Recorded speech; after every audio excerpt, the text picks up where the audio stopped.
Hi everyone. I promised to do a post-Thru-hike gear video, and this is it. So I'm going to run you through all the things that I was carrying with me on the AT, and maybe trying to give some ideas what you could do with your gear and how to use it. And I think especially those of you who are possibly planning a Thru-hike, this might be helpful. Okay, so I'm going to start by going through my packing system and work from there on. And I might get a little assistance from my kitty cats, Tesla and Giselle, so don't mind them running around. My backpack, Osprey Aura, it's 50 liters, and this is a women's model, and I ended up choosing this one because it fits my back better than the male model. It's meant for a person who is maybe a little bit smaller, who has not that wide back, and I'm very small in stature, so the women's model fit my back better. And I was very happy with this backpack. I took off the top lid, so this is the top lid, and it sits here normally, but you can take it off. There are two pockets in this, but in order to save some weight, and because I didn't need the space, I decided I will get rid of this. That's what I did. There are two pockets. One of them has a hole in it, so after first week in NeoGap, a rat or a mouse or a chipmunk or squirrel, someone ate a hole to my pack because I forgot a bag of trail mix in here. So that's what happened. I learned my lesson. Do not forget your snacks in your hip belt. Osprey backpacks are very popular on the AT, so I think most of the hikers were using Ospreys, different models of course. And then all my other things were in dry sacks. This is my winter sleeping bag and my summer sleeping bag. There is quite a size difference. And I was using, initially I actually had this kind of Osprey dry sack for my sleeping bag, but I wasn't happy with that. But I'm going to tell you a little bit more about that when I get into the sleeping bag. Then in the beginning I was using these Osprey, I think this is called Ultralight or something, dry sacks, but these shred quite easily, so these broke down. These don't survive 6 months on the AT. So these are very lightweight but not very durable. So there started to be small holes in them, and then they are not anymore doing the thing that they should be doing as dry sacks. And I was packing my pack so that I had, of course, my sleeping bags were in their own dry sacks. Then I had this large dry sack for my clothes. Then I had one similar for my food, so that was my bareback. And then I had few smaller ones. Let's see. This is the same kind of Osprey. The small ones were good. With the big ones I had the problems, but the small ones, these were more durable. So I had two of these, and initially I put my electronics in one, and I think my medicine and everything else in the other one.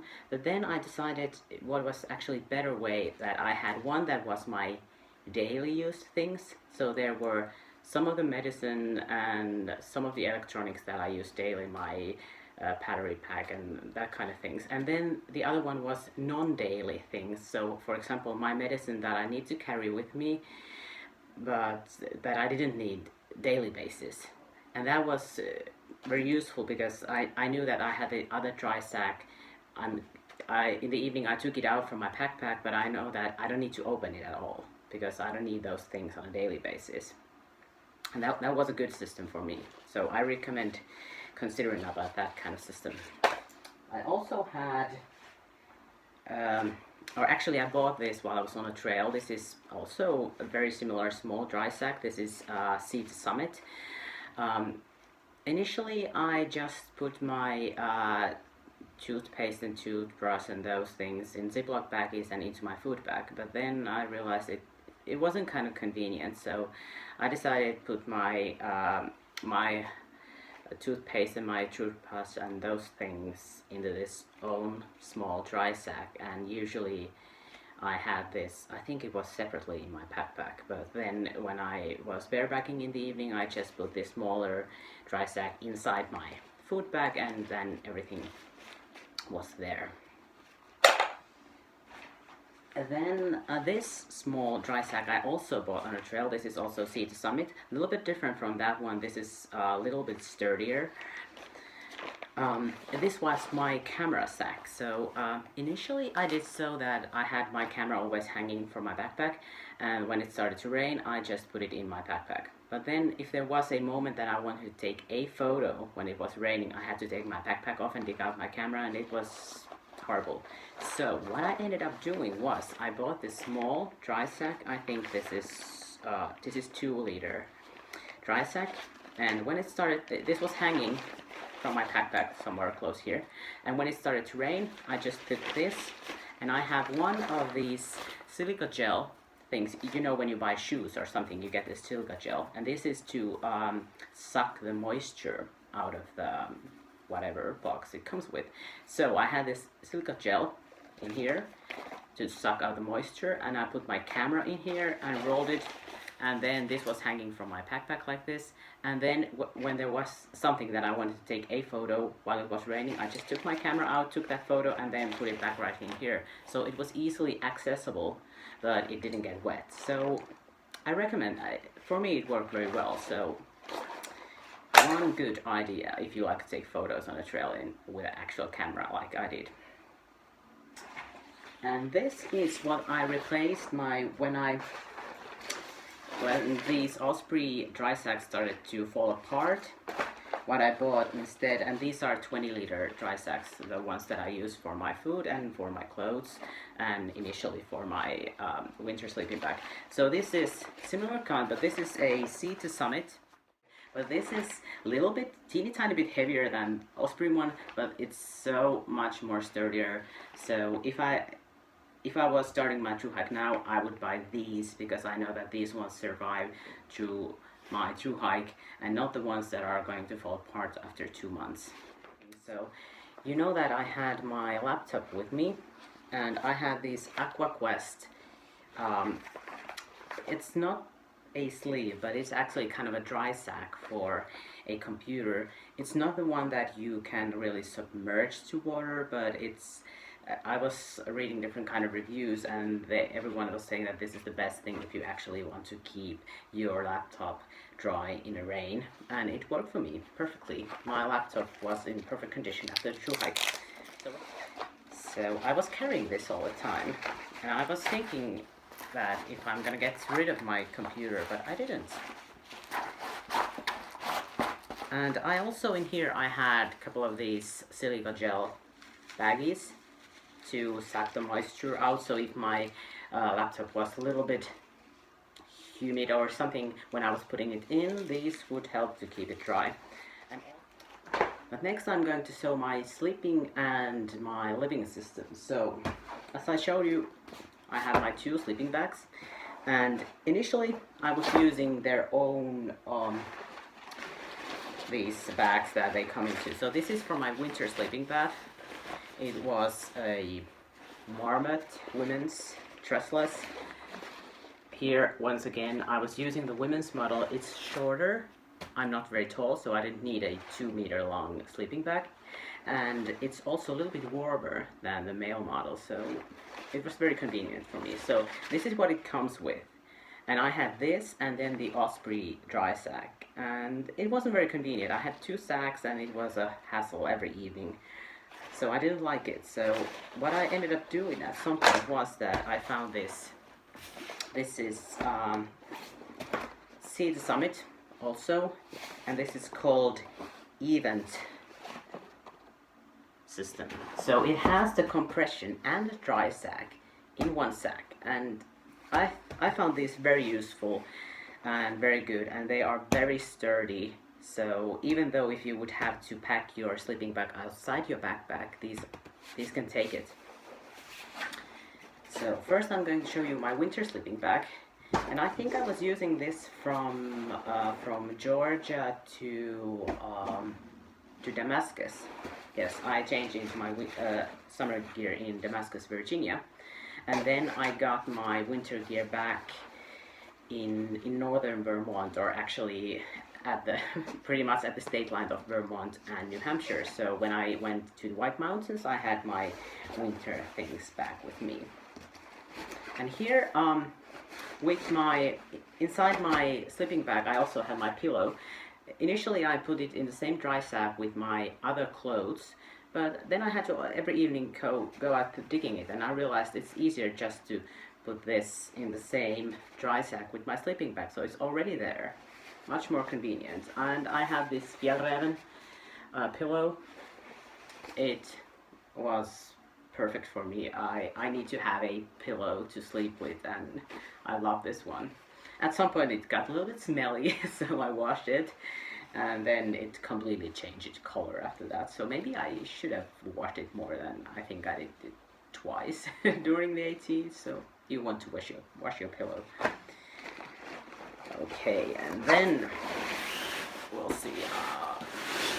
This is my winter sleeping bag. I was very happy with this. There was a couple of nights when I was a little bit chilly, but mostly I didn't have a problem with that, so this was warm enough for me. And for me it was very important that I'm not freezing during while I'm sleeping. So the funny thing is that I didn't realize before going to the AT that my sleeping bag has the zippers on a different side, and that felt a little bit funny when I changed. When I had used to that, okay, my zipper is on this side, and then on the next night it was on the other side. But yeah, it's not a big of a problem, but you might want to think that if you are buying both sleeping bags before your hikes, then you might want to have the ones that have zippers on the same side. Yeah, but I was really happy with this, and what's very good with this Marmot sleeping bag is that it has this long zipper, like every sleeping bag has, but also on the other side there is this short zipper, so when you don't want to be completely inside it and you want to just leave a little bit the cover off, it's easy to do with this. And both of my sleeping bags are synthetic. I was thinking about buying a down sleeping bag, but those are expensive, and also I was thinking that with the down sleeping bag, the problem is that if it gets wet, then it's gonna take you a long time to get it dry. And if your sleeping bag is not dry, you are not warm, and that means hypothermia, that means not very healthy. So that's why I chose synthetic. I was thinking that if my sleeping bag gets wet, I'm not going to be in such a big problem that I would be with a down sleeping bag. But if I would be starting my hike now, I would get at least my winter sleeping bag as a down bag, because if I would have a down bag that was as warm as this one, it wouldn't be as heavy as this one, and it would be smaller. And my sleeping bag didn't get wet anytime. My dry sacks were so good, my tent was so good, and this is, I'm going to talk a little bit more about this later, but it's very important what kind of tent you have. Not every tent can take the rain, seriously. Let's throw that away. And then there is this teeny tiny cute little summer sleeping bag. This is also a synthetic, and I think with the summer sleeping bag it really doesn't matter that much which one it is. The weight difference between a down sleeping bag and a synthetic, it's not very big. But of course, if you have the money, then you might want to go for a down sleeping bag. And I recommend, if you want to buy a down sleeping bag, that you are not going to buy the cheap one, but you are buying something that has what's called traceable down, so that it's not live plucked down. You don't want to sleep in a down that has been live plucked from a bird. I sleep so much better if I know that the bird at least was dead before it was plucked. And this has the very similar event dry sack. I was very happy with this. Hats off, SeaToSummit. So this red one, and you can see this is considerably thinner than my winter sleeping bag, and this is actually, this one I bought quite some time ago, I think, from Germany, and I don't know if I even remember the manufacturer. Oh, here it is. It's a Salewa. And this also had this is the original sack for that sleeping bag, but I was using that SeaToSummit, and as I said, it's perfect. And I had also a silk liner for my sleeping bag. I was using it during the winter and during the summer. I don't have it here now. I have put it somewhere. Maybe I can show it to you later. But I was using it with both sleeping bags, and that helped me so that I didn't have a need to wash my sleeping bag. If I needed to wash, I just wash my silk liner, and also it makes your sleeping bag warmer. And otherwise also I felt it was very nice. And during the summer, some nights when it was very warm, I didn't go, I had this just underneath me. I didn't go inside my sleeping bag at all. I just went into that liner. So I found that very convenient. And it's a huge difference between a cotton liner and a silk liner. I have had a cotton liner earlier, and it's completely two different things. So if you want to have a liner, buy a silk liner. You're going to be happy that you spend the money to. It's more expensive, but it's so much more better. My air mattress, and that was a Therm-a-Rest NeoAir. And you might remember that my original NeoAir, it broke down somewhere in, I don't even remember where. I think I was somewhere around Dalton when I got the new one. No, I was in Cheshire. Yeah, that's where I got the new one. Yes, and well, I had been using my my mattress for quite a time before the 80s, so I think it was understandable that it's not going to last forever. But Therm-a-Rest was very, very nice. When I realized that my mattress is breaking apart, I emailed them and asked that, hey, I got this kind of problem, I'm thru-hiking the AT, is there something you can do to help me? And then they said that, okay, this is kind of problem that goes into the warranty. So they asked me to write a text with a marker to my mattress that said do not warranty, so that I can take that same mattress to a store and get one new. So, and then I took a photo of that mattress and emailed that photo to them, and then they just asked me that what is the next town you're going to be, and they mailed me this new mattress. And this is similar to the one that I had in the beginning. And this I was very happy with. I think Therm-a-Rest makes great quality, not very heavy, and I was using this backing sack. I don't know if it's necessary. You might not need it if you want to really save some weight, but I think it was convenient to have it in there. There is of course my beloved tent, and here it is. It's my Hilleberg, or as you Americans might say, Hilleberg. And this model is called Akto. So this is a 4-season solo tent, and they also have solo tent that is 3-season tent that is a little bit lighter in weight than this one, but this one was what I had, so this is what I took, and I was extremely happy with this. I think there was one other hiker that I saw using this tent, but really not many. And this is a high-end tent. It's expensive, but I found this one used, so I got it in half price, so I was extremely lucky with that. Only problem with this tent is that this sack that the tent is in, it doesn't have anything. I was packing this outside my backpack, so I just had to somehow pull the straps on so that it was sitting there nicely. But I would like that this sack would have some kind of you know, these small straps that you usually have in these kind of sacks. So yeah, of course this is very lightweight, but it's not very easy to attach this thing to anything. But otherwise I was very happy with this, and One thing you want to know about your tent, and this is important before you go to Thru-hike the AT, is that your tent is actually going to be able to take pouring rain. And I mean like that kind of rain, like someone is pouring buckets of water to you. I saw many people having ultralight tents, and it just was raining through that thin sheet of fabric that they have in their tents, and they were suffering because all their gear was wet. And if you don't want to go to AT and suffer all the time, then the good idea is to have a actually good tent that can take the rain, so that you don't need to suffer. Your things stay dry, and you stay dry in your tent, even though it would be raining very heavily. And also because this is a expedition quality tent, it can take extremely high winds. I spent few nights on mountain tops, and there are very high winds there, but I just pulled my tent really tight and I didn't have any problem.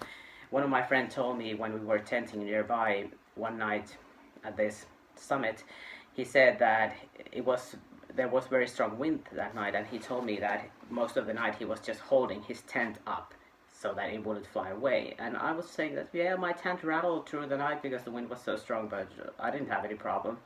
In the morning, one of my tent stakes got off from the ground, but that was all. So you want to have a good tent. That is not the place where you want to save your money. Seriously. Okay, next in line is my drinking and eating systems. And well, maybe I should start with this.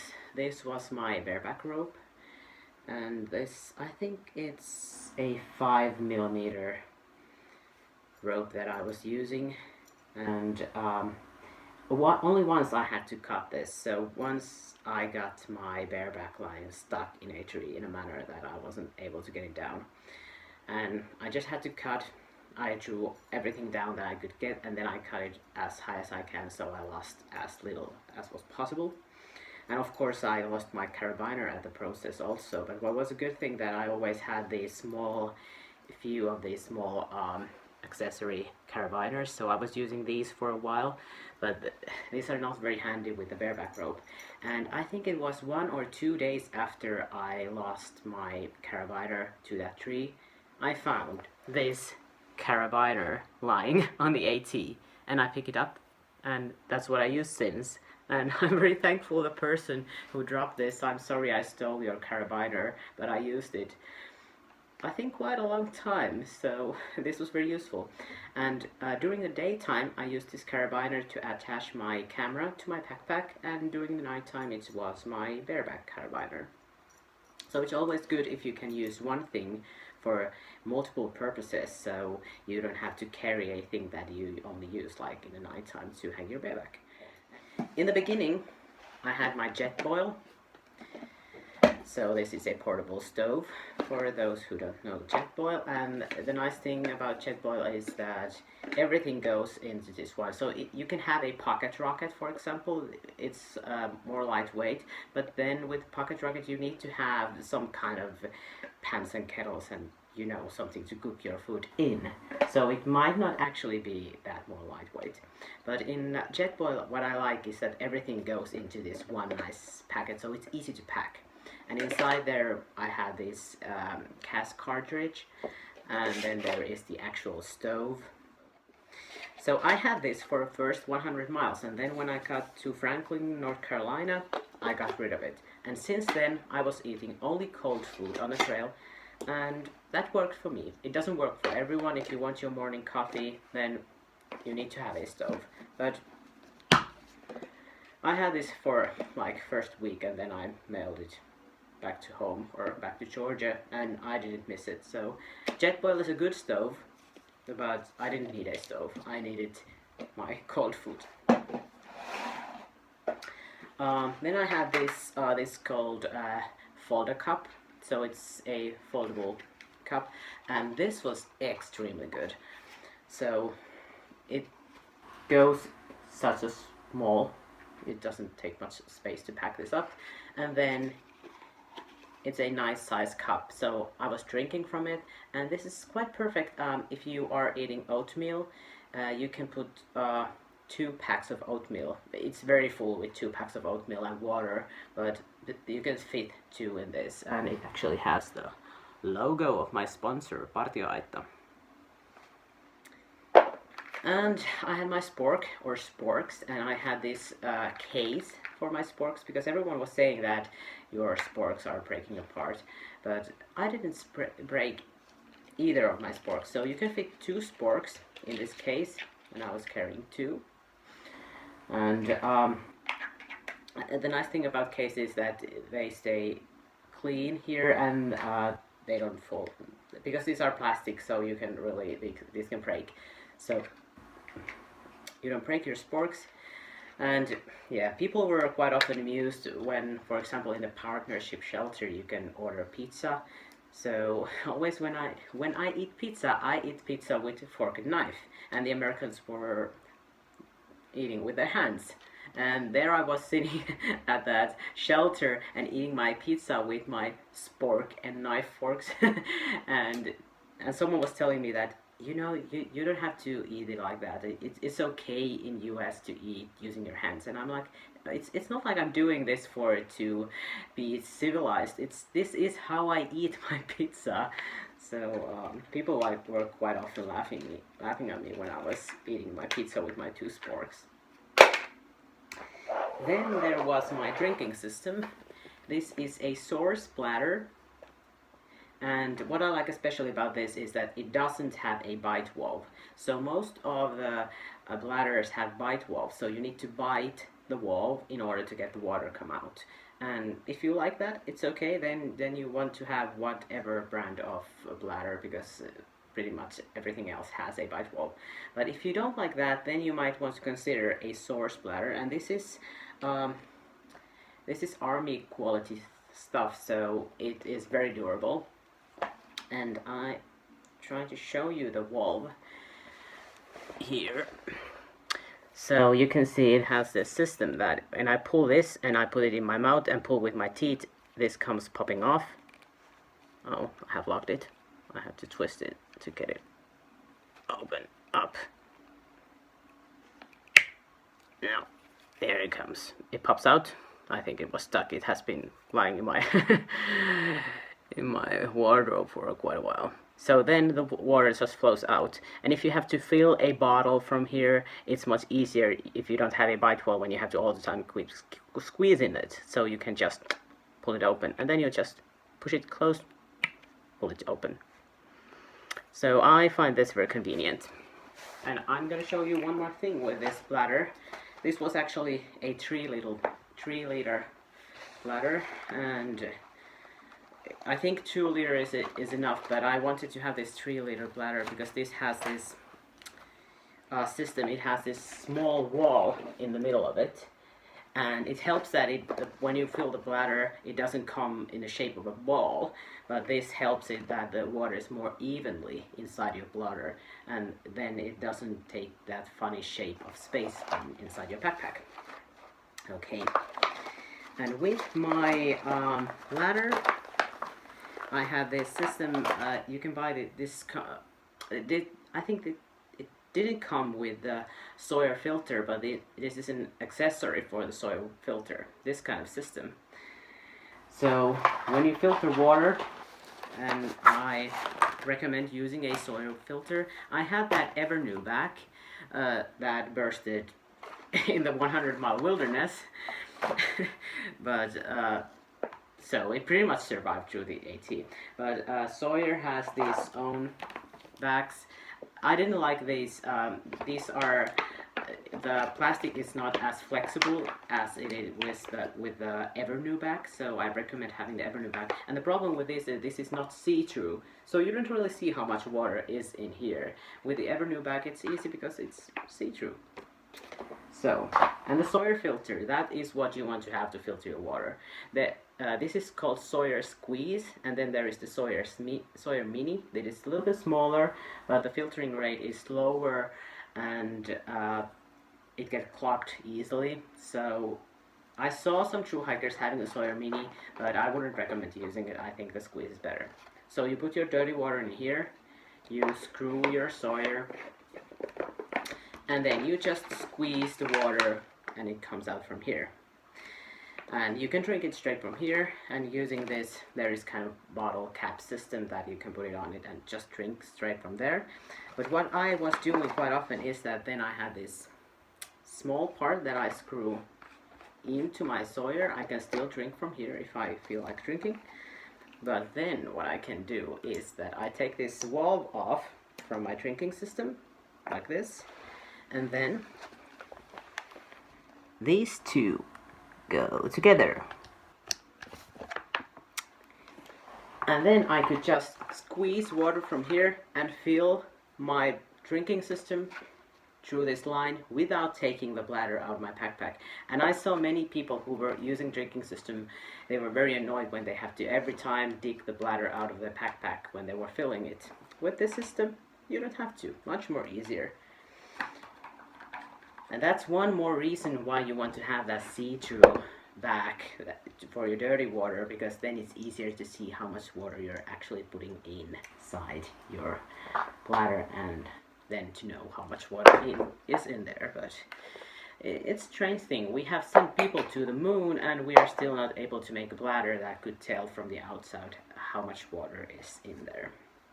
And I took this small net baggie that comes with a Sawyer to have my water filtering things in here, and I usually pack it on the top of my pack, so when I need to filter water I just took it out from there and all the things I needed were easily accessible. But mostly I was packing my food in Ziploc bags, so I had many Ziploc baggies of different size, and I put those inside my bareback, and that's how I dealt with the food, and it was easier to kind of put that I had my breakfast things in one Ziploc baggie, and then my lunch things in one, and my dinner in other, and snacks in one, so it made it much easier than just have everything in one sack and trying to deal with that. And it's good to have that double system, that you have things in Ziploc baggies and those in a dry sack, so that's how your food still stays pretty good. Okay, so let's move on to hygiene. This is my trowel. It's called Deuce of Spades. Extremely lightweight, and you can get these in all kinds of beautiful colors. Mine is of course blue, because if you can get things blue, then those need to be blue.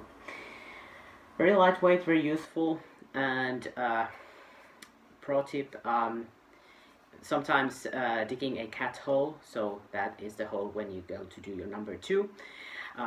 Sometimes when the ground is very hard, it's difficult to dig with this. So sometimes it might be easier to turn it around and dig with this end, so you can get more power to a smaller, this smaller side of the trowel. So that's also possible. It has also this kind of a hole in it, so that you can use this as some kind of a tool, but I'm not sure of what kind of tool. But trowel is what you need. When you need to poo, you dig a cat hole if there is no privy available. That is what you do. You don't surface shit. Never. Please, don't do that. It's so annoying to just see piles of human poo just next to the trail. No one wants to see that. Okay, when it comes to the thing of pooing, toilet paper, TP. I had always one roll with me, and it was inside a Ziploc baggie.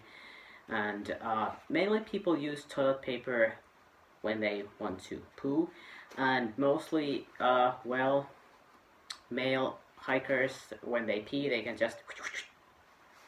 And with the women, that is slightly bit harder. So many of the women hikers, they have a pee rag, so they have a bandana that they use to wipe when they pee. So that's why they don't need to use so much toilet paper and carry so much toilet paper when they have a pee rag, and they just have it hanging outside their back so that it dries. So that's what people do.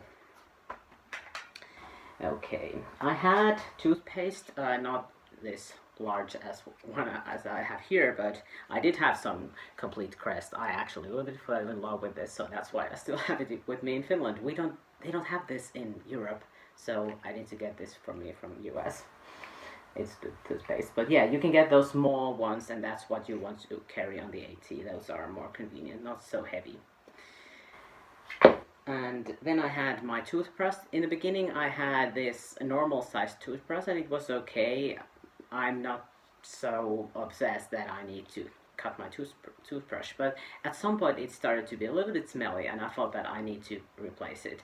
And it happened that I stopped at the Lindamood school, and there is always, it's a local, I think it's a local Methodist church. They do trail magic at the Lindamood school, and they had all kind of things there, like toothpaste and toothbrush and all these kind of things that you need. Not maybe food, but those teeny tiny things that you need. And I found that toothbrush from there, and I took it from there, so thank you, the people who do the trail magic at the Lindamood school.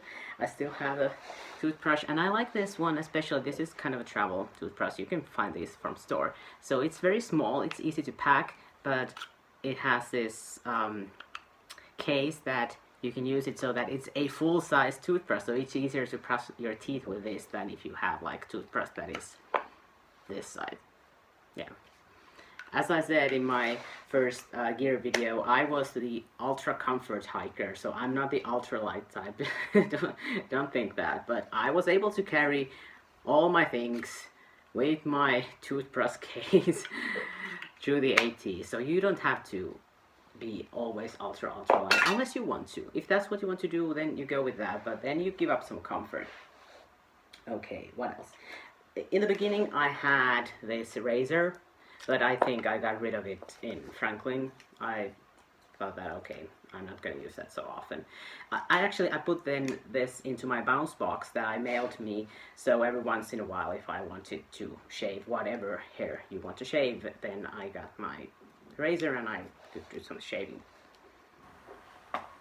I had this pair of scissors. These are kind of nail scissors, curved.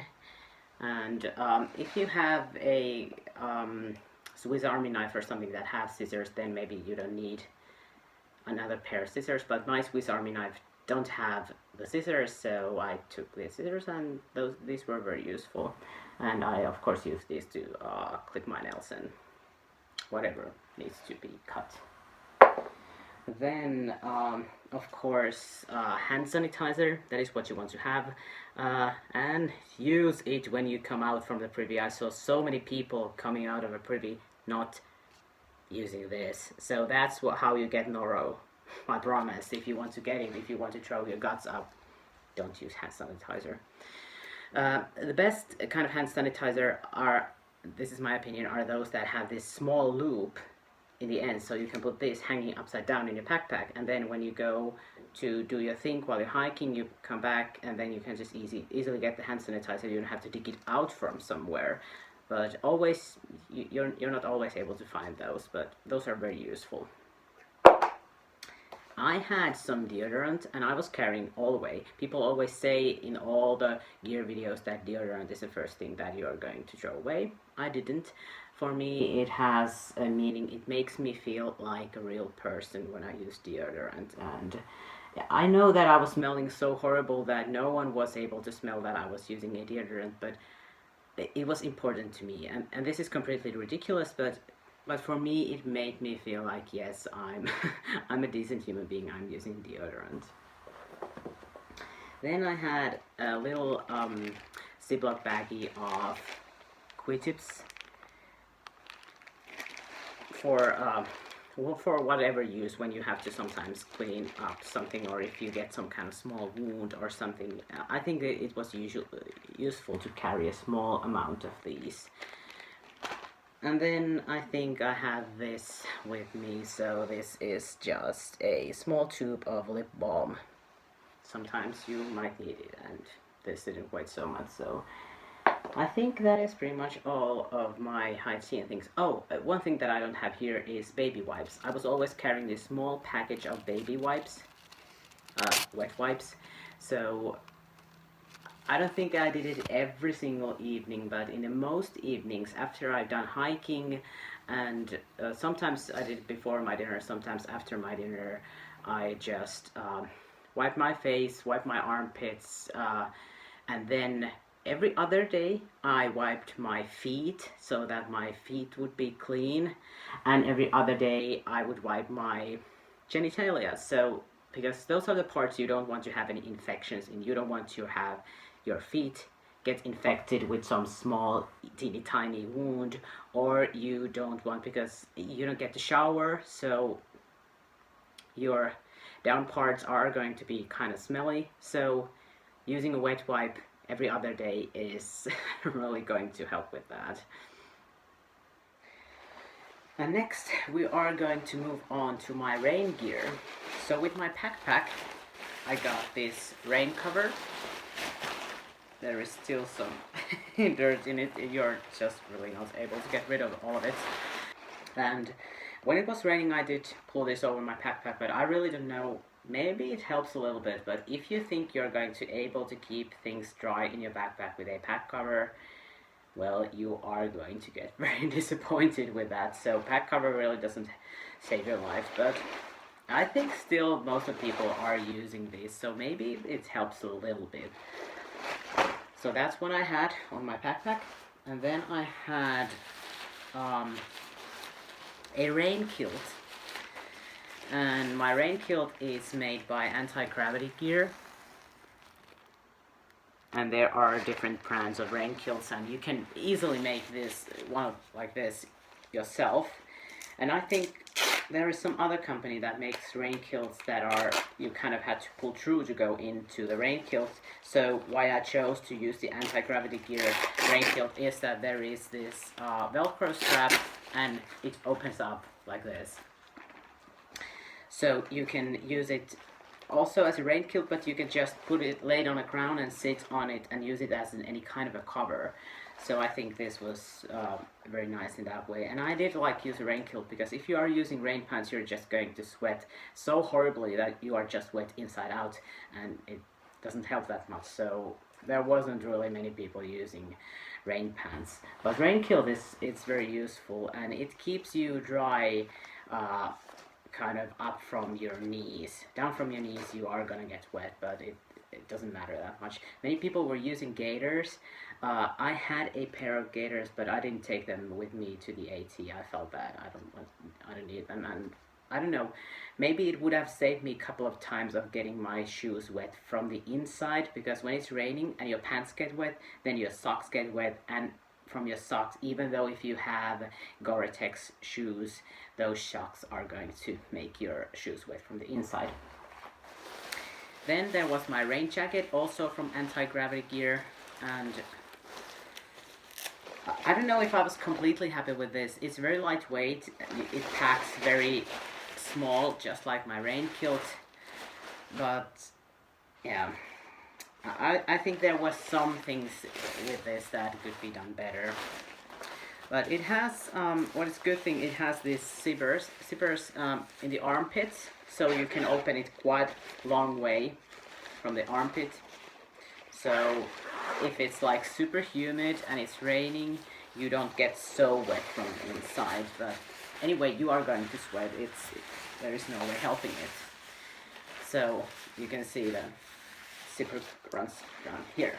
And then there is of course zipper in the front and Velcros and hood. You want to have a hood.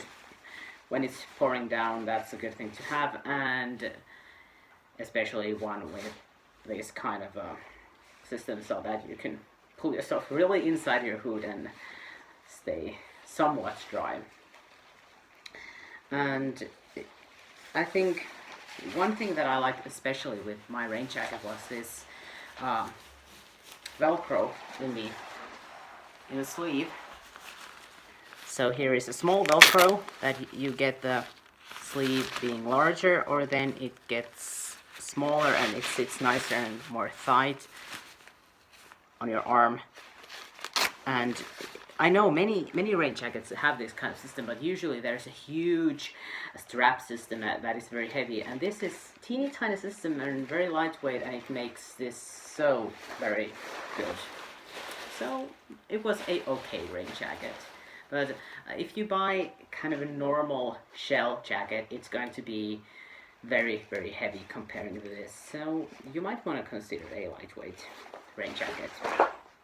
Then, as you might remember, at some point I bought a hiking umbrella, and I was happy with it.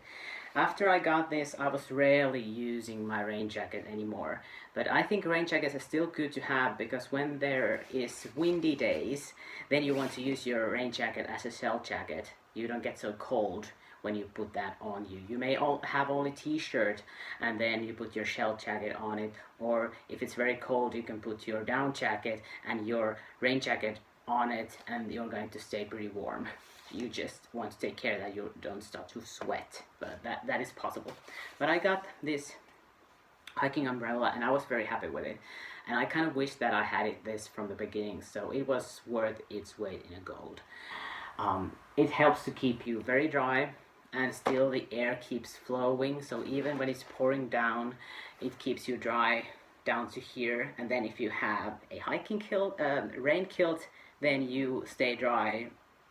Most of your body stays dry.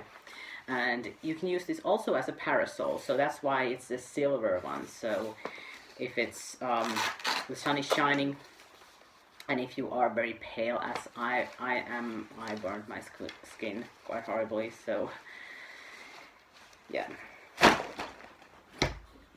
So I recommend a hiking umbrella, especially people on the PCT are using this, because there you have more problem with the sun, and on the AT you have more problem with the rain. And I don't have the Velcro straps here now, but the system how I used this was that I had two short Velcro straps on my backpack, and I attached it to my backpack like this, and then it was covering me and also part of my backpack. Yeah, about my hygiene things, I remember I was saying that I was sunburned. I was carrying sunscreen, and I've seen many gear videos where they say that no, you're not going to need the sunscreen, you're going to be in that green tunnel. No, in the spring, you are not going to. During the summer, you might not need the sunscreen, because then there is that green tunnel and the leaves give you so much more cover. But in the spring, when there are no leaves in the trees, if you are as pale as I am, you are gonna burn horribly. So I recommend that in the beginning you have a small tube of good sunscreen, so that you can use that in order not to burn your skin horribly. You don't want to get skin cancer, and it's just painful to burn your skin like that. Now I'm going to move on to clothing in general, not just my rain gear. And one of my pieces of clothing that I love the most, maybe, was my down jacket. This is a Rab down jacket, and it's traceable down, so not live plucked. It wasn't the cheapest one, but it was extremely good. And I was initially planning to buy one that didn't have a hood, but then I found this in a discount price, and actually the hood was extremely good, because when you are cold you're losing a lot of heat through your head, so putting the hood on is going to warm you up surprisingly well. So I would recommend to having one with a hood rather than not. It has this small stuff sack with it. I had this with me in the beginning, but then I ended up mailing it away, because what I'm going to do with it? Nothing. So that was my down jacket. I was carrying it all the way. Many people mailed a down jacket away during the summer, but then when there is some cold evenings or cold nights, I felt more safe when I had my down jacket with me all the time. So let's move on with the top parts. I was using these long sleeve merino wool shirts. I have two pairs of these. These are icebreaker merino shirts. These are the thickness of the merino is 200. I don't remember more exactly what that 200 says, but 200. anyway. And I had one to sleep in, and then I had the other one to hike in. And these were what I was using in the winter. So from Georgia to Damascus, and then from White Mountains to the Katahdin. And in the beginning I was actually always using my hiking shirt to hike and sleeping shirt to sleep. But then later on, when there were some days that when I came to a campsite and I wasn't very sweaty, then I might have excuse me, slept in my hiking shirt. If I was very tired and I was feeling like not changing my clothes and my clothes weren't wet, so then I just might have used my hiking shirt. I think there's so much dust in this and I keep waving this around so it makes me sneeze all the time. And during the summer I had two short sleeve merino shirts. These are also icebreaker. And I have only this one left. I had the brighter color blue that I used to hike in, and this was my sleeping shirt. And I also used my sleeping shirt as my town shirt because it was always nicer. It wasn't so dirty because even though you wash your hiking shirt, it looks horrible. It's just so filthy. And those two hiking shirts that I had during the summer, they were very thin merino wool, so those got holes in them, so that's why I threw them away. So I used one, and then I don't remember where. Well, I replaced it. I think it was actually in the midpoint of my hike. I replaced the first t-shirt because it has holes in it, and then the next one was pretty much done when I got my winter gear back. And one thing I have to say about clothing, and this might seem funny, but I think it's important to find clothes that you like, because you are going to wear those clothes for 6 months. So you want to find the ones that are kind of color and otherwise kind of clothes that you like to be in. Because if you are wearing clothes that you feel horrible and you feel like this look like, pardon my French, look like shit, then you don't want to be wearing those clothes all the time. And I was discussing this with some other true hikers, and they were agreeing with me. They were saying that that's true, that you want to wear something that you feel comfortable and what's of course safe and good to wear while you hike, but also that you feel that it looks good on you. So I was choosing, that's why I was choosing all these blue colors and stuff, and that's one thing that I like about the icebreaker shirt, that they have different kind of models, so you can really pick the one that you like. My hiking pants, I think you saw these more than once. These are my Fjällräven pants, and I was using these from Georgia to the midpoint of my hike, and then I got these back. I think I got this back before the White Mountains. I'm not completely sure, I think it was so. So these were very good, and I was extremely happy with these. So this is also, as was my pillow, these are the Swedish Fjällräven. It has the small picture of fox in it. Very good clothing. And they have different kind of models of these. So these, the ones that I have been using, they have this thicker fabric on the knees and on your butt, but on the other places it has this fabric that is stretched a little bit, and that's very, very comfortable when you're hiking. No chafing, no problem with that, and it has enough pockets, so I think that's important. You want to have your pockets where you put the things. And also this has these zippers. I always said other hikers that I have the air conditioning. They were asking how are you able to keep these long pants. Other people were hiking in their shorts, and I was having my long pants, so I have these zippers and I have my air conditioning. In the midsummer, actually in the midpoint of the AT, I changed the little lighter weight system. So I had compression tights that I don't have here. I wasn't able to find those. And those were completely long, so down to my ankle. And then on top of those, I was wearing these pair of football shorts. These are the German national team. Our Finnish national football team isn't that great. And you know, football is a sport where you use your foot to kick a ball, not the sport where you where you carry this oval object in your armpit. we had this discussion quite a few times on the AT. Then, of course, long johns. I had this pair in the beginning, and then at some point I realized that I'm going to need another pair. Because sometimes when it gets sweaty, or otherwise it's raining, and you need to wear your long johns when you're hiking, and then when you want to wear your long johns when you're sleeping, you have a problem.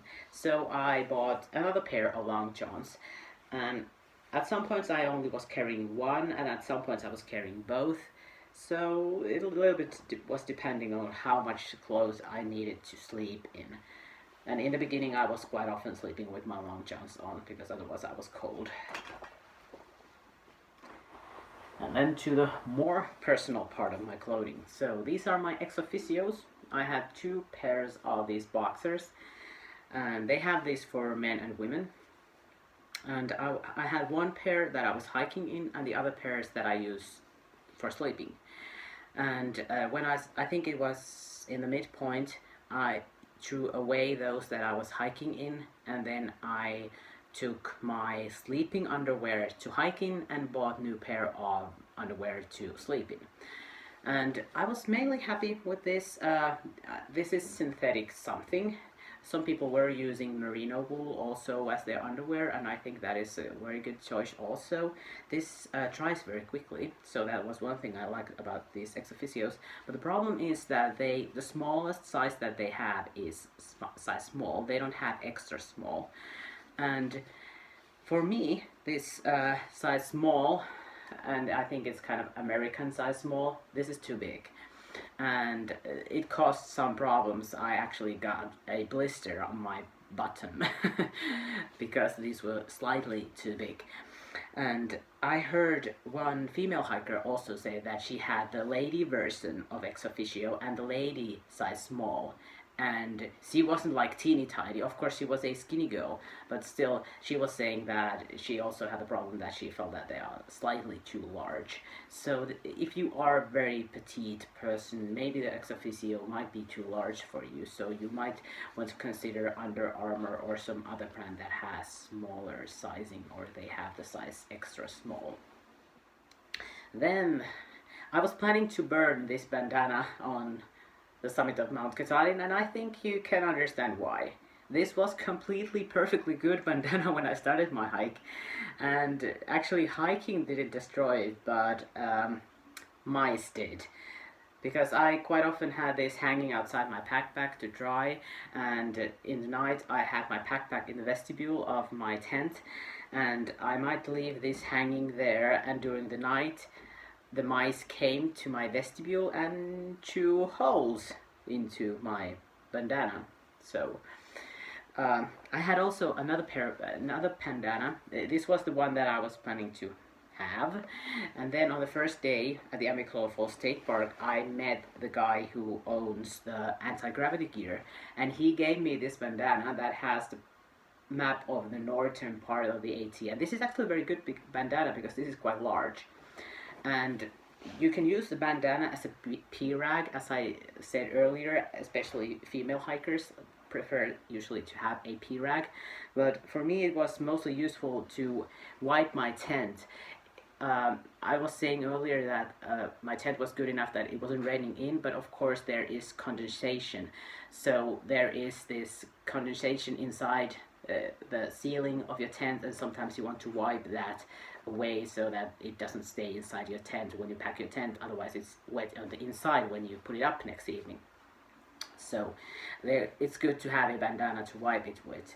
And so I ended up having 2 bandanas, but actually when it was very rainy, I think it was good that I had 2. It was usual. So anyway, I recommend having 1. Maybe not 2, like me. Then I have my buff. I usually like to have something on my head. As I said, I'm very pale skinned and my scalp burns easily, so I like to have some kind of headwear. So I was wearing my buff. You have seen this on my videos on my head. And this is also a multi-use item. So in the night, this was my pillowcase. So in order that my pillow would be not so completely filthy, okay, it was relatively filthy, but when you pull this on, your pillow stays so much more cleaner, and it's easier to wash this than to wash your pillow. And I actually ended up having 2 buffs, because when I was in Damascus, Virginia, my friends Goose and Andy's, they gave this to me, and this was what I was wearing most of the rest of my hike. So it says that Virginia is for outdoor lovers, and I think it was because of this bandana. Many people was asking me on the trail, oh, you're from Virginia, and I was like, no, I'm not from Virginia, I'm not from US at all. So yeah, another piece of headgear, my beanie. This is also Fjällräven, and this is, I think this is Merino mix, if I recall it right. And this was very good to have in the winter, in the beginning and in the end of my hike, but in the summer I didn't really need this. I think I didn't carry it in the summer at all. I also had a pair of wool socks made by grandmother. Thank you, grandma. These are alpaca wool, and I use these to sleep in.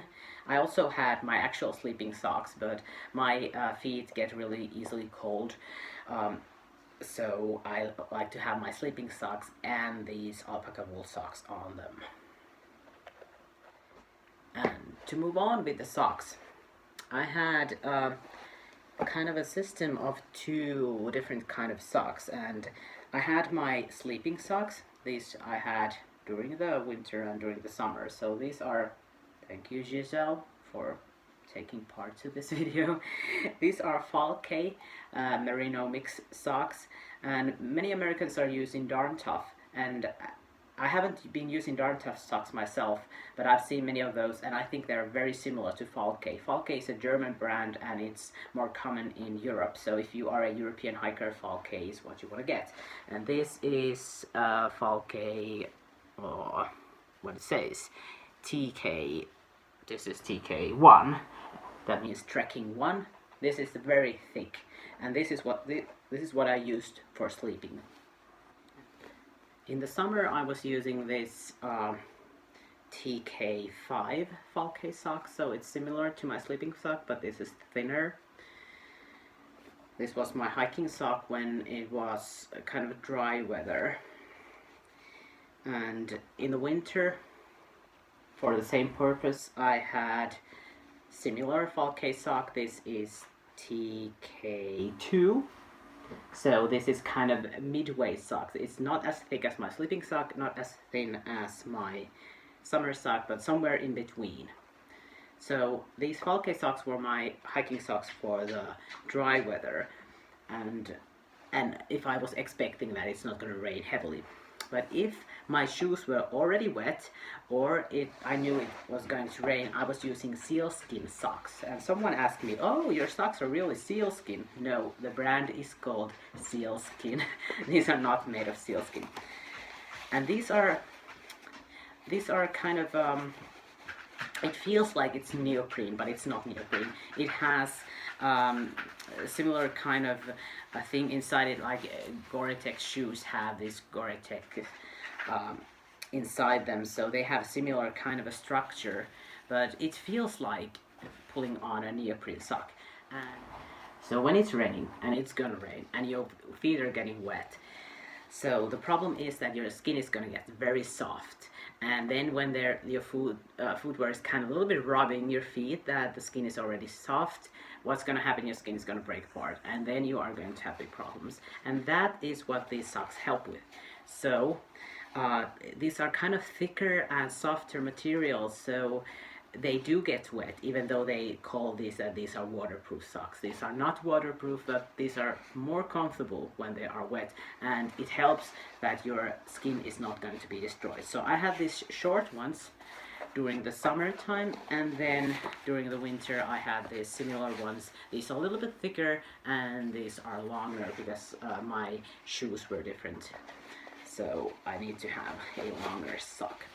Then this was kind of a thing that I didn't plan, but when I was staying at my cousin's in Vermont, she gave me these merino socks. These used to be white, these are not anymore, even though I've washed these many times. And these are Grand Slam Tennis Tours. My cousin works at that company, and she gave me these socks because I had some sock problems at that time, and I said, okay, well, I'm gonna take this one pair with me and I'm gonna try this out. And then what happened in the White Mountains when I was coming down from the Mount Washington was that my feet were soaking wet, and I had problems because even though my socks don't really have seams, they have been rubbing my toes, and my toes were so sore that I wasn't able to hike. And in the next morning I was thinking that, well, we will see if I'm able to wear those shoes or if I have to hike in my Crocs. And that's when I took these socks. I was thinking that maybe, okay, this is different sock, it has slightly different structure, so maybe it's not rubbing the same parts of my feet as my normal socks that I usually was happy with did. And these socks saved my ass, or actually my feet, at that time. So it was good to have these socks. But I don't know, I actually can't remember what's the brand. You can buy these somewhere, but I got this from my cousin.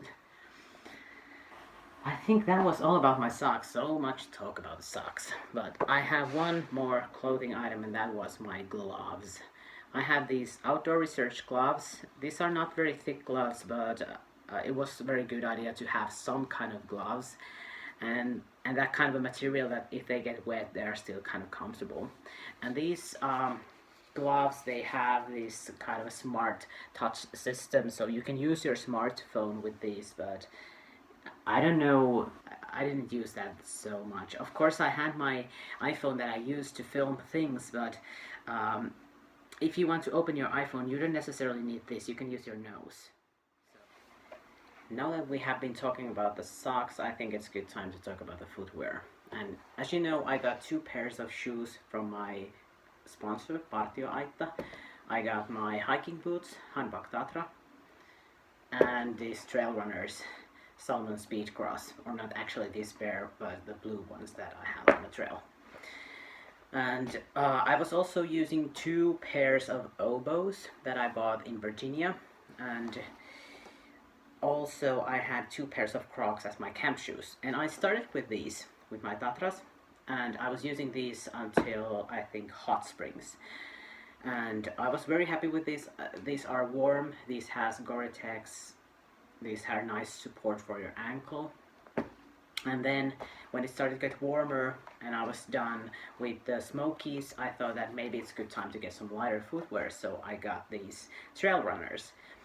And I was hiking with these like more than 100 miles, but then it started to compress my heel, and I realized that the fit of the Salomon shoe just doesn't go together with my foot. So my foot is wider than the Salomon shoes usually are. These are usually quite narrow. So many hikers are using, and these are good shoes. Many true hikers like to have, especially this Speed Cross. But for my feet, it just didn't fit well. So it was the classical Cinderella problem. I wasn't a Cinderella, or this wasn't my Cinderella shoe. So I got rid of those, and then I bought myself oboes from Damascus, I think. And then I think I was using those for about 400 miles, and then the soles were just done, and I bought a new pair, similar pair, and was using those for about another 400 or 500 miles. And then when I got to the northern Vermont before the White Mountains, I got these back and used these shoes to the end of my hike. And I was extremely happy with these shoes. I was happy with my oboes. With the Salomons, as I said, the shoe is good, but it just doesn't go together with my foot. And I had heard before my hike from some gear video, I don't remember who said it, I think I've heard it several times that some people were saying that all the people who are using hiking boots, they're going to quit. And then I heard that some people were saying that all the people who are using trail runners will quit. None of that is true. There were people who were using trail runners who finished their hike, and there were people who were using hiking boots and they finished their hike. The important thing is that you have the shoe that fits your feet and feels good to you. Then it makes sense. The footwear that is good for someone else might not be good for you, and listen to your body, don't listen to what someone else is telling you to do. And of course, not to forget my hiking poles. I was initially using a different pair of hiking poles and I was very happy with those, but those were actually my mother's and she has been using those. I have been using those for like more than 10 years and they just fell apart. And I had to buy a new pair, so I bought these. These are black diamonds. And I think what you want to have as a hiking pole, in general, you want to have hiking poles. There are very few people who finish their hike, and I don't say that you're not going to finish because you don't have hiking poles, but very few people choose to finish their hike without using hiking poles. So it saves your knees, it saves your joints, and it keeps you from falling flat on your face, what you are going to do anyway, at least a few times. So you want to have a collapsible one so that you can go into small space, especially when you are hitchhiking and you go into someone's car. You don't want to have those long poles. You can put these in small space and put them in their trunk. And also, well, I was hiking in all kind of terrain using my hiking poles. I can climb using these as an aid, but many people, especially in the White Mountains, when you just have to scramble, use your hands all the time, they just attach the hiking poles to their backpack so that the hiking poles are not on their way. And what I recommend if you are looking for hiking poles, look for the ones that have these kinds of locks. So there are some that has this kind of system that you just screw, but those screwing things, they get looser and looser when you use them. So, and then when they get loose, there is nothing you can do. But with these systems that have this kind of foldable lock, you fold it open and then you slide it and then you lock it. If this system also might get loose, but if it does, there is this small screw in here and you can tighten it up. So these are far more long lasting than the one that you need to just screw like this to tighten it up. The next part is about all the electronics that I was carrying with me on the AT, and to say the truth, I was carrying a lot. So not everyone wants to have this much of electronics, but for me it was important to be able to write my blog, to take very good photography, to make my videos. So and also I had to do some of my work as a dance writer while I was on the AT, so that caused that I had kind of a lot of electronics. But I think I've said it before, and if not, I'm gonna still state it. I think that you are allowed to carry as much as you're willing to carry. So it depends on you, what you want to take with you. And, well, for photography, I had my Olympus camera, and actually this was the third one that I was carrying, because the first one, at some point I dropped it on the ground, and it broke down, and I bought a new one that was defected from the beginning, I guess, and then I got this, and my travel insurance covered it all, so no harm done. But this is a kind of not a actual DSLR camera, but is a smaller version of that, but still a very decent camera. I was very happy with that, and I had this small zoom lens that allowed me to do a little bit different kind of photography using just this one lens. I had one extra battery for that. I think I never used this, so the battery life with that is pretty good. I always charged my battery when I got into the town, and I didn't have the need for the extra battery. Actually, I did use it once, just once. When I got to the 2,000 mile marker, that was when my camera died, and I had to use my extra battery. Okay, and with my camera I had a charger. The actual Olympus charger is bulky, heavy thing, but I found this from Amazon. It's just very lightweight and it uses USB power, so that was very useful for me. And then with that I was using this short charging cord, and I was able to use this very same cord to charge my power bank. So there was this power bank that was used initially, and most of my hike I had this, or actually I had my whole hike this with me, and this was a cord I used to charge this with.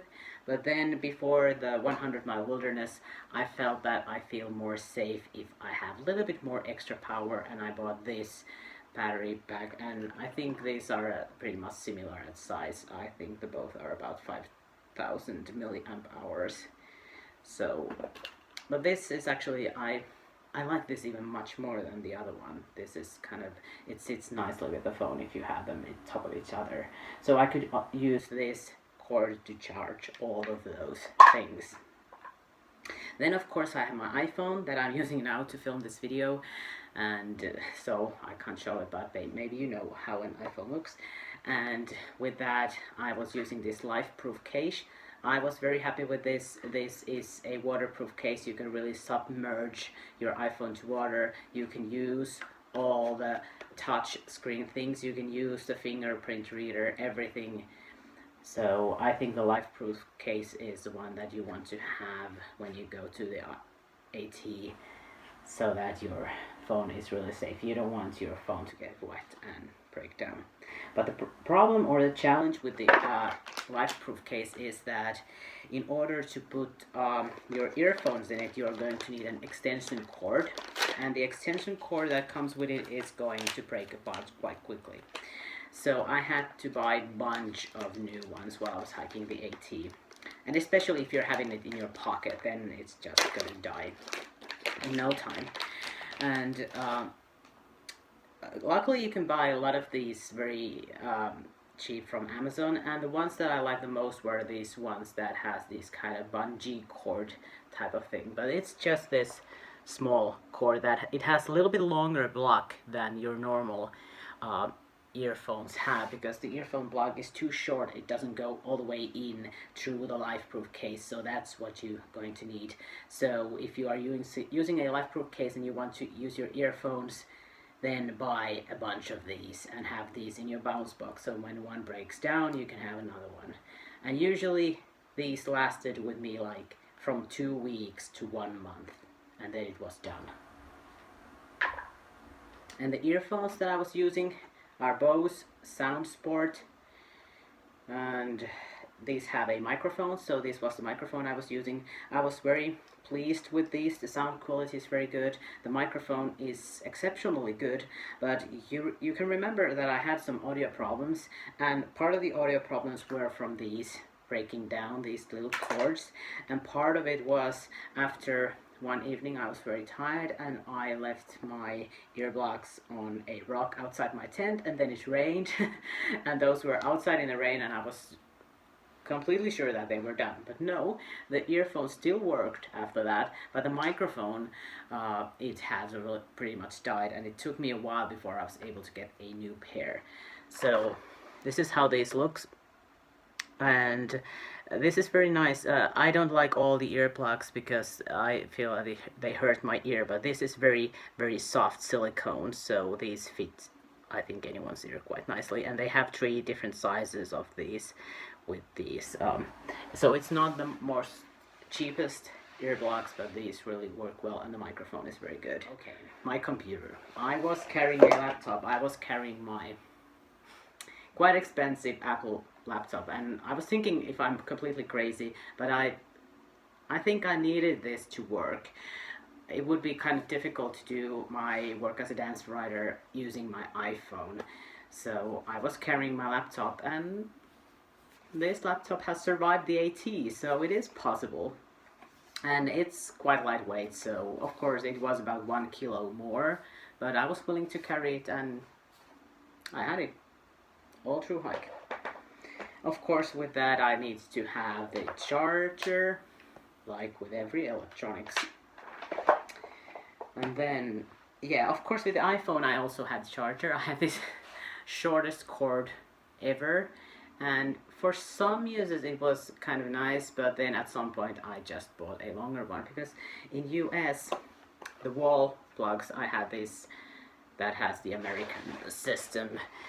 We have different kind in Europe, and it has two USB holes in it, so I could charge my iPhone and, for example, my camera battery at the same time, or my battery pack.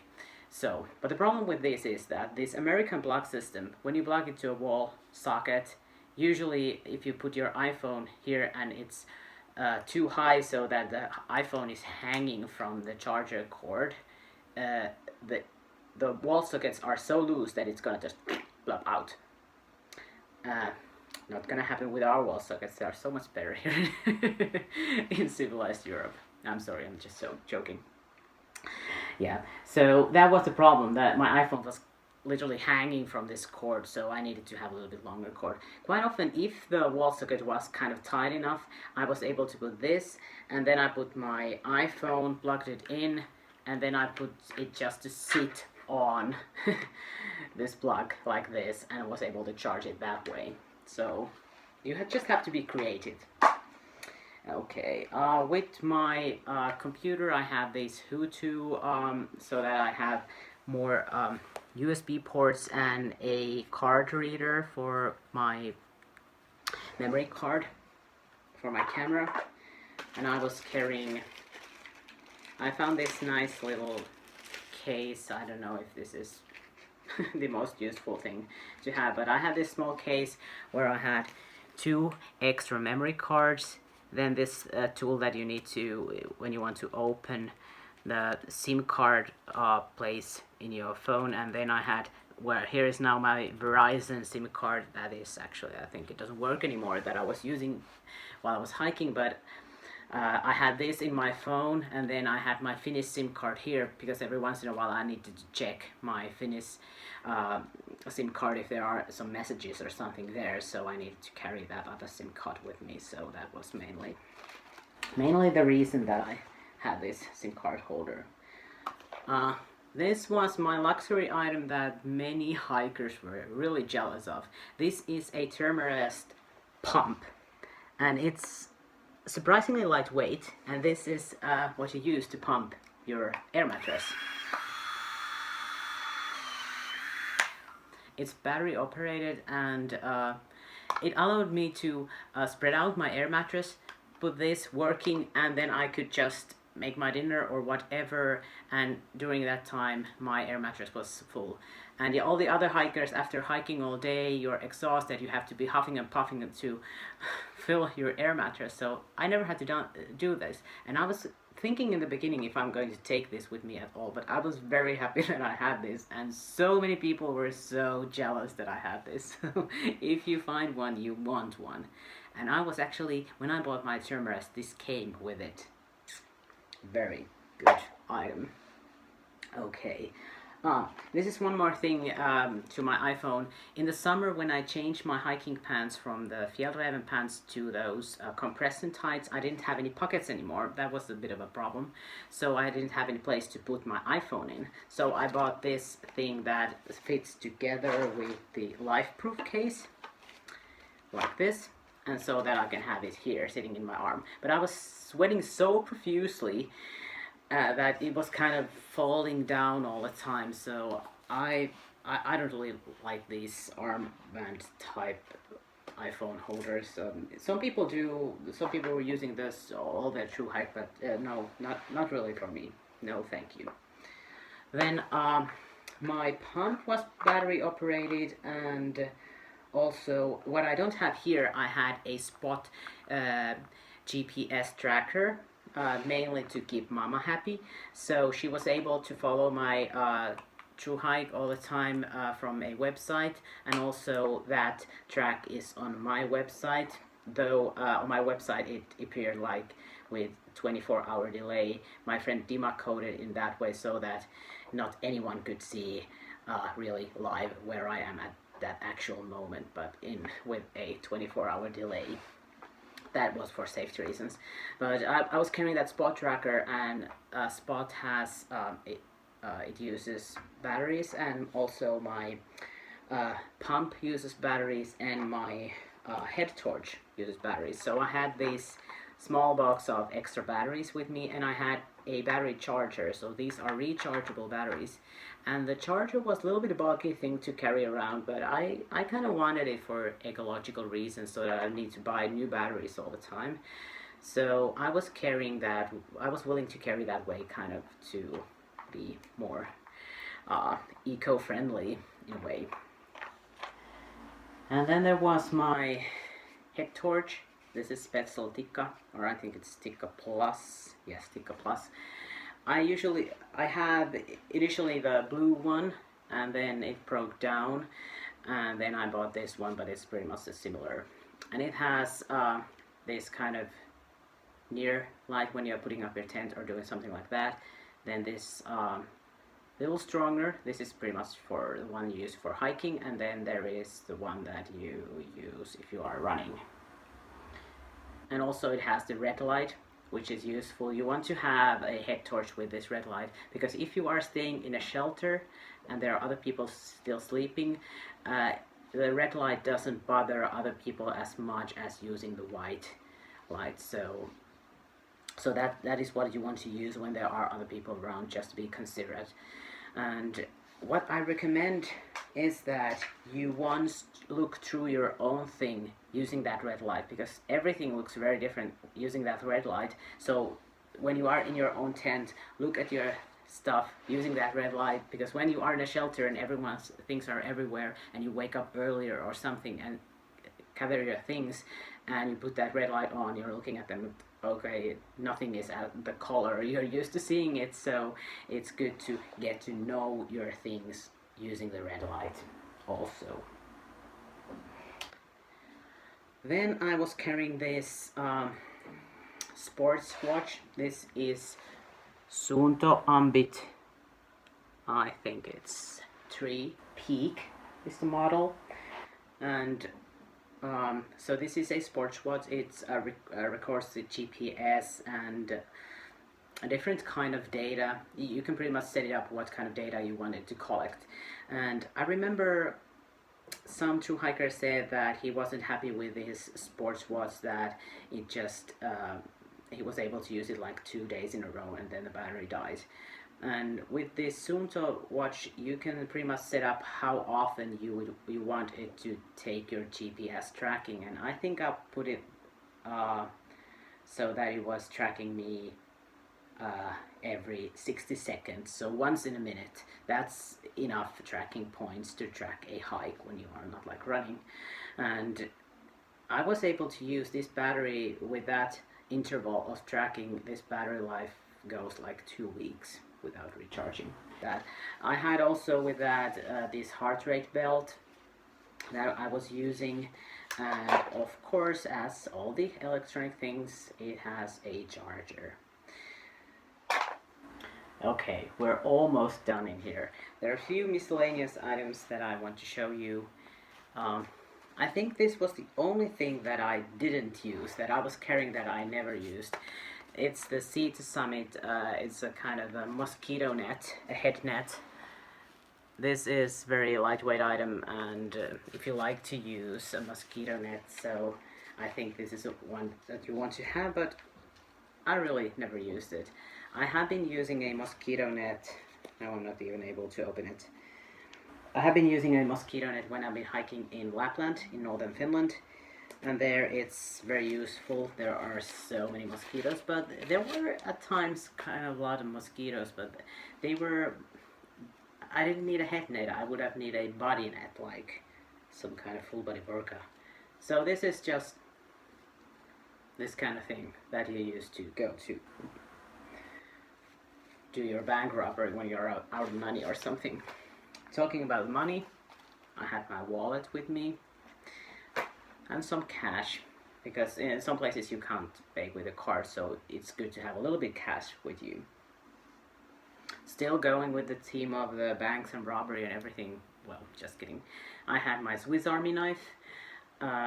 It would be useful to have the Swiss Army knife with the scissors, then I wouldn't have to carry the actual scissors, but this doesn't have it. But it's good to have some kind of knife so that you have the knife blade. And then even though if you plan that you're not eating any canned food. There are places where it's, especially when I was in Shenandoah, there was nowhere these tuna pouches, so I just have to buy tuna cans. So it's good to have a can opener with you, just in case. And of course, it's good to have this bottle opener. No, I think I didn't drink any wine on the trail, but you never know when you want to drink a bottle of wine, so you always have that with you. Yeah, and I'm kind of proud of my Swiss Army knife. It has the Finnish coat of arms, the Finnish lion, so I knew that this is my knife, not anyone else's. I had this lighter. It's still in the same Ziploc baggie that it was on my Thru-hike. I used this once. When my bareback got stuck in a tree and I had to cut the rope, then I burned the other end of the rope. That was the only time I used this. I really didn't have a need to start a fire. Sometimes I sat at the fire when someone else had put out the fire, but not otherwise. Then I had my medicine, and if you have seen my gear video, the gear video I did before my hike, there you see the huge amount of medicine that I was carrying, and it is because I have this genetic kidney disorder, so I needed to have my prescription medicine that I've got from Finland with me, and I had to carry all my 6 months of medicine with me because I'm not allowed to mail my medicine in the US, so I just had to carry all of that. And with that team goes my first aid kit. I didn't carry this much, I just have it all here. I had some of these band-aids were in my bounce box, and then when I had used my band-aid, I just took some of my bounce box and filled my first aid kit. But I had few just normal band-aids, and then I had these, I think they have some kind of word in English. We call this Finnish second skin. So it's kind of a silicone band-aid that is especially good if you have kind of blisters or something kind of that. You can put this on and it makes kind of a nice cover on it, but you need to put it on a clean skin, so you need to clean your skin before you put that on.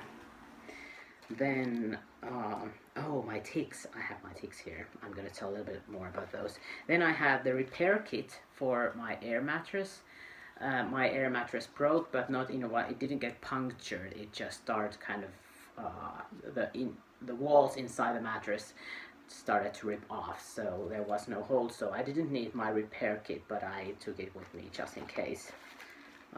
These are just extra band-aids. So what I had was the tick key to take the ticks out of me, and I pulled, I think, 3 ticks out of me during the AT. And tick key, as with with my trowel, also tick key you can get in several different colors. Mine is of course blue, and there are videos on YouTube how you use the tick key, and I was a little bit hesitant about this and thinking it can't be that easy, that no way you can just so easily get a tick out of you.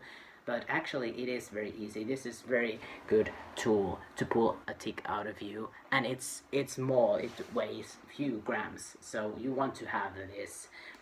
This is a good way to avoid the Lyme disease, because if a tick bites you and that tick has Lyme disease, you have like, I think, 24 hours to get rid of that tick before you get infected with Lyme disease. So if you see a tick, remove it right away, don't wait, otherwise it's more likely that you get infected. And I took my ticks, they are here in this baggie, all the 3 ticks that I removed from myself. I think I should destroy them, and I think I shouldn't have brought them to another continent. Sorry. But I took them, I saved those. I've heard that it's possible if you get a Lyme disease, it's possible to, if you have saved the tick, some laboratories can look at the tick, but I've understood that it's not a normal way of working and you have to pay extra to get it done. But still, I was a crazy person who collected my ticks, and I still have them here. I think I need to burn this and bury it somewhere under the ground. I think there are some horrible diseases in that bag. Don't tell anyone that I brought it here to Europe. I had my sunglasses. Some people say that no, you're not needing sunglasses. I was wearing my sunglasses quite often, even though there is that so-called green tunnel. I found the sunglasses very useful, so I was happy carrying these. I use them a lot. Some people said on the trail that they see me always with sunglasses on, so I guess that meant that I was wearing them a lot. I had a pen. This is a space pen, so these are kind of a pen that you can write, even though if you have wet paper or it's raining or anything, you can write on any surface with this pen, and it has this kind of system. It's like my toothbrush. It's very short like this, but then you can use the cap to make it longer and it's nicer to write with. So space pen is very good pen. Expensive but good, so you can write on all surfaces and in all kind of conditions. Mainly I had this because I wrote some letters while I was on the trail. I always was carrying just a couple sheets of paper, a couple envelopes. I had a friend who I was writing letters to during my Thru-hike, so every time, not every time when I went to town, but quite often I wrote her a letter and mailed it to Finland. I was always carrying a book. I was reading something every evening before I went to bed. I read a little while. This was the first book that I read. It's Cathy Rice, the one, the Bones TV shows is based on these books. This is called Fatal Voyage. If you like this kind of books, I recommend reading this in the beginning of your hike, because this tells about the murder that happens, or actually not a murder, it's a plane crash. But anyway, that happens in the Smokies. So it was fun to read this because the places were where I was just hiking through, and it was writing about Fontana and the Smoky Mountains and everything. So this is a good book to read on the trail. Last but not least, or maybe the most important item. You can go naked, you can go without tent, you can go ultralight, whatever, but you want to have the able guide. And the hikers who didn't have the able guide, most of them got it during their hike. There are other guidebooks too, but I think this is the best one. And this is one you want to have. Some people, they burn the pages when they are done, so that they can save some weight. I hate the idea of burning books. I love books, and also I wanted to save this, so I didn't want to burn the pages. But of course you can burn when you are done. Or then there is also a loose leaf edition. So some people had this kind of Ziploc baggies, and then they had few pages in there that they needed, and then they mailed the next pages to the next town, so then you don't have to carry this whole book. But I like the idea of having a book, so I was carrying this, and I think this is the best guidebook of the AT. I think that was all. There might be something that I have forgotten. I try to go through my gear list, and I try to dig out everything that I had with me on a trail. And hold it right there. There were, excuse me, 4 items that I forgot from this list, or at least 4 items that I can recall now. One was the comb. This is not the one, but I got a comb from the Lindenwood school, and it was about this size in the beginning, but then I cut it half and I had this short comb with me, and that is quite useful, especially for male hikers, because when your beard gets long, it's gonna be a tangled mess unless you comb it every once in a while. And also to keep your hair clean, it's easier when you have a comb. Then I had the Finnish flag. I got that in monsoon, so just right before the 100-mile wilderness, and that was the Finnish flag that I was waving on the top of the Mount Katahdin. You see it on my summit picture. And then I had this little pad to sit on, and I made it from the package material of NeoAir. That is a vascular closing device that I use in my work as a radiographer. You saw that on my video, where my gear video. And then one more thing, I had this spiky ball, a massage ball, and I got this, I think, somewhere around the midpoint. I think it was exactly at the midpoint of my hike. I usually use this almost daily basis at home to massage my feet, and I was surprised that I didn't realize that could actually take it with me. And then when I was on the trail, I realized that yes, I really want to massage my feet every evening after hiking. So I bought myself from Amazon this spiky ball, and this was very useful. So you can massage your feet and pretty much every muscle in your body using the spiky ball. Okay, let's continue. I'm gonna slide away. If you have some questions, please put it on the comments, and I'm happy to answer your questions. I'm very willing to help people. I find that these post-Thru-hike gear videos are usually the most helpful. Then you know that what people have been actually using and how they think, what they were happy with and what they were not happy with.